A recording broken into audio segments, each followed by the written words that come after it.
ఇక్కడ మిత్రుడు నరసింహారెడ్డి గారు ఉన్నారు, భూదాన్ నరసింహారెడ్డి ఫ్రమ్ గోన్గేర్. ఆయనకు తెలుసు మల్టీపర్పస్ హై స్కూల్లో టీచర్గా ఉంటుంది. తర్వాత లెక్చరర్ అయిన తర్వాత ఈ 69 లెజిస్లేచర్ వచ్చారు. అయితే మల్టీపర్పస్ హై స్కూల్ రెఫరెన్స్ ఎందుకు ఇవ్వాల్సి వచ్చింది అంటే, ఇప్పుడు మొత్తం ఆంధ్రప్రదేశ్లో విద్య రకరకాలుగా ఉంటే మన తెలంగాణ ప్రాంతంలో చాలా వెనుకబడి ఉన్నది అనడానికి, వెనుకకు నెట్టేయబడింది అని చెప్పడానికి ఒకే ఒక ఉదాహరణము కలిజియేట్ హై స్కూల్ హనుమకొండ. నరసింహారెడ్డి అక్కడ స్టూడెంట్, కలిజియేట్ హై స్కూల్ హనుమకొండ. ఈ కలిజియేట్ హై స్కూల్ హనుమకొండ ఎందుకు ప్రస్తావించాల్సి వస్తుంది ఈ సందర్భంలో అంటే,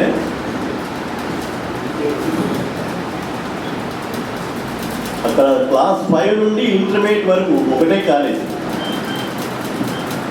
మొత్తం తెలంగాణలో ఒకటే ఇంటర్మీడియట్ కాలేజ్. కర్ణాటకలో గుల్బర్గాలో, మహారాష్ట్ర అయితే ఔరంగాబాద్లో 3 ఇంటర్మీడియట్ కాలేజెస్ ఉండే 3 డిస్ట్రిక్ట్స్లలో, 3 ప్రావిన్సెస్లో. మిగతా అన్ని జిల్లాల్లో కూడా హై స్కూల్స్ వరకే, maximum high schools. Intermediate college కూడా లేదు, జూనియర్ కాలేజెస్ కూడా లేవు. ఇటువంటి సందర్భంలో మేము మల్టీపర్పస్ హై స్కూల్ ఇప్పుడు ఎనబడేటువంటి ఎప్పటి కలిజియేట్ హై స్కూల్ చదువుతుండే రోజుల్లో, ఆ రోజుల్లో జయశంకర్ గారు, నేను, ఇంకా కొంతమంది మిత్రులకు 1945లో హై స్కూల్లో చేరినప్పుడు 1945లోనే మేము ఆంధ్ర టీచర్లను చూడడం జరిగింది. మాకు టీచ్ చేసే వాళ్ళల్లో ఆంధ్ర టీచర్స్ ఉండేది 1945-46లో. అప్పుడు అనిపించింది మనకు ఈ క్లాస్ 5, క్లాస్ 6 టీచ్ చేయడానికి కూడా మన తెలంగాణ వాళ్ళు లేరా? ఏంటి పరిస్థితి? ఉర్దూ మీడియంలో చదివేది మేము. అయితే ఉర్దూ మీడియం టీచర్స్ లేకుంటే ఆంధ్ర టీచర్స్. విచిత్రమైనటువంటి పరిస్థితి ఆ రోజుల్లో. అప్పుడే అనిపించింది మనకు ఏంటి దౌర్భాగ్యం తెలంగాణకి అనే భావన అప్పుడే కలిగింది. ఆ భావన పోను 1952 నార్మల్కి go back, idli sambar go back అనేటువంటి అజిటేషన్ వచ్చింది 1952లో. ఎందువల్ల అంటే అప్పటికే 4,000 మంది ఆంధ్ర బోగస్ ముల్కీ సర్టిఫికెట్ తీసుకొని, బోగస్ ముల్కీ అనే పదం వాడిన కనుక ముల్కీ అంటే ఏదో చెప్పాల్సి వస్తుంది, తర్వాత చెప్తాను.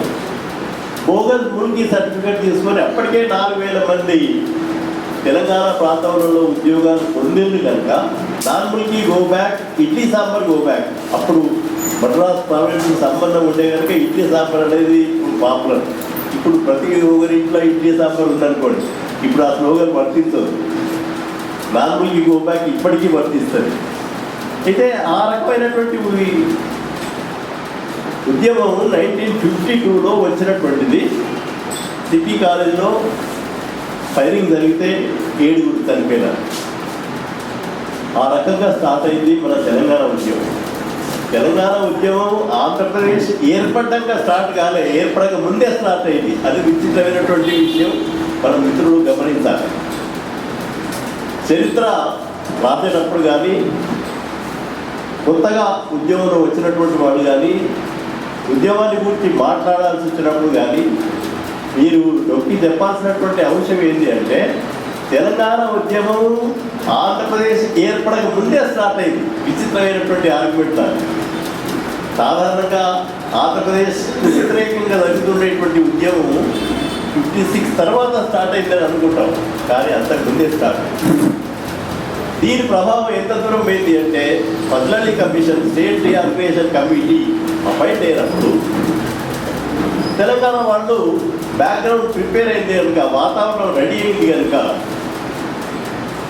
ఫజ్లీ కమిషన్ అంటే ఫస్ట్ రీఆర్గనైజేషన్ కమిషన్ ఏదైతే గవర్నమెంట్ ఆఫ్ ఇండియా ఏర్పాటు చేసిందో, దానికి సమర్పించాల్సి వచ్చినటువంటి పరిస్థితి వస్తే వీళ్ళు చెప్పారు, మాకు ఆంధ్ర ప్రాంతంలో కలపద్దు, మా హైదరాబాద్ రాష్ట్రం సెపరేట్గా ఉండాలి.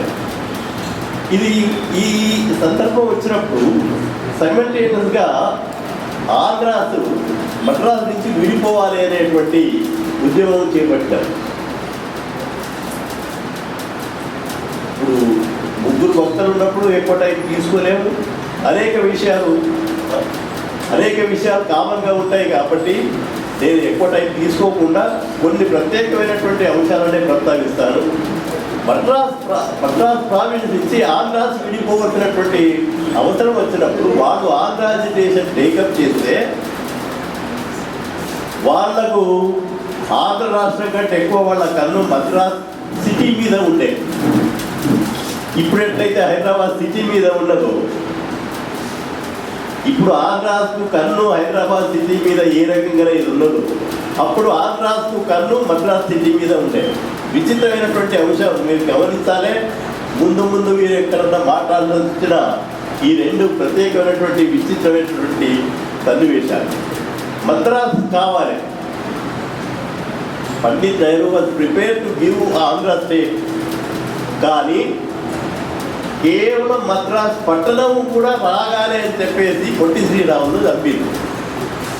లేకుంటే పొట్టి శ్రీరాములు బతికినప్పుడే ఆంధ్ర రాష్ట్రం ఫార్మ్ అయ్యేది. ఇప్పుడు ఏమంటారు, ఆంధ్రప్రదేశ్ కొరకు పొట్టి శ్రీరాములు త్యాగం చేసిండు అని ప్రచారం. ఆంధ్రప్రదేశ్ రాష్ట్రాన్ని ఏర్పాటు చేయాలి, అందుకొరకని పొట్టి శ్రీరాములు ప్రాణత్యాగం చేసిండు, బలిదానం చేసిండు, మనలందరినీ పాఠాలు చదువుకోవాలని, మనందరం డిస్ట్రిక్ట్లలో విగ్రహాలు పెట్టాలని ఈ రకమైనటువంటి దుర్మార్గం ప్రచారం చేస్తున్నారు ఆంధ్ర. పొట్టి శ్రీరాములు బతుకుండేవాడు. Potti Sriramulu బతుకుండగానే Pandit Nehru was prepared. రాజగోపాలాచారి ఉండే. రాజగోపాల్ తెలుసు కదా, he was never prepared to give anything for city.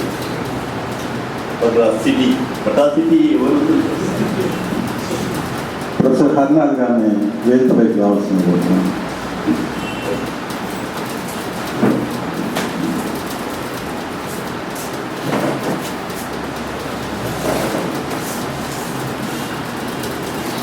అయితే ఈ రకంగా అనేక కమిటీస్ వచ్చినాయి. పార్టీషన్ కమిటీ అని, ధార్ కమిటీ అని, కాంగ్రెస్ పార్టీ నుంచి ఏ కమిటీ వేసినా Ambedkar was dead against linguistic states కొరకు ఎన్ని కమిటీస్ వచ్చినా ఆంధ్ర రాష్ట్రం ఇవ్వడానికి సిద్ధంగా లేకుండా చివరికి పొట్టి శ్రీరాములు చనిపోతే వాయలెంట్గా అజిటేషన్ వస్తే అప్పుడు గత్యంతరం లేక పండిత్ నెహ్రూ పార్లమెంట్లో అనుమతి చేయాల్సి వచ్చింది. ఆంధ్ర రాష్ట్రాన్ని ఏర్పాటు చేసుకుంది. రాజేంద్ర ప్రసాద్ గారు వచ్చినట్టున్నారు, మీ మూలాన నేను ఇక్కడ ఉన్నాను. అయితే అప్పటి అనుభవాలు చెప్పుకున్నారు కాబట్టి 53లో అప్పుడు ఆంధ్ర ఎడ్యుకేషన్ చాలా ఉధృతంగా పొట్టి శ్రీరాములు చనిపోయిన తర్వాత వచ్చినటువంటి దాన్ని తట్టుకోలేక ఇక వాయిలెంట్ అంటే పూర్తిగా వాయిలెంటే. రైలు పట్టాల మీద రైలు తిరగడానికి వీలైనటువంటి పరిస్థితి. ఎందుకంటే నేను ధార్వాడ్ యూనివర్సిటీలో చదువుతున్నప్పుడు ప్రైవేట్గా వస్తు మధ్యలో ఎక్కడో ట్రైన్స్ డిస్లొకేట్ అయ్యి ఆగిపోయినా.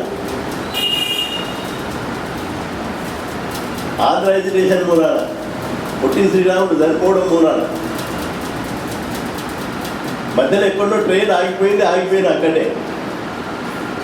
ఈ రకమైనటువంటి పరిస్థితిలో ఆంధ్ర ఫార్మ్ అయిన తర్వాత వాళ్ళు కర్నూలులో టెంట్లు వేసుకొని రాజధాని రాష్ట్రాన్ని వేలుకుండ్రి. ఫైనాన్సెస్ లేవు, బిల్డింగ్స్ లేవు. అప్పటికే హైదరాబాద్కి వచ్చిపోయిన వాళ్ళు అందరూ ఉన్నారు, నాయకులంతా. కనుక ఏ రకంగానన్నా మనం హైదరాబాద్ నుండి లాగాలి. మద్రాసు ఎట్లాగో మనం సాధించలేకపోయినాం కనుక హైదరాబాద్ సిటీని లాగాలి. హైదరాబాద్ సిటీని మనం లాగాలి అంటే ఏం చేయాలి? తెలుగు అనే పేరుతోటి, కేవలం తెలుగు అనే పేరుతోటి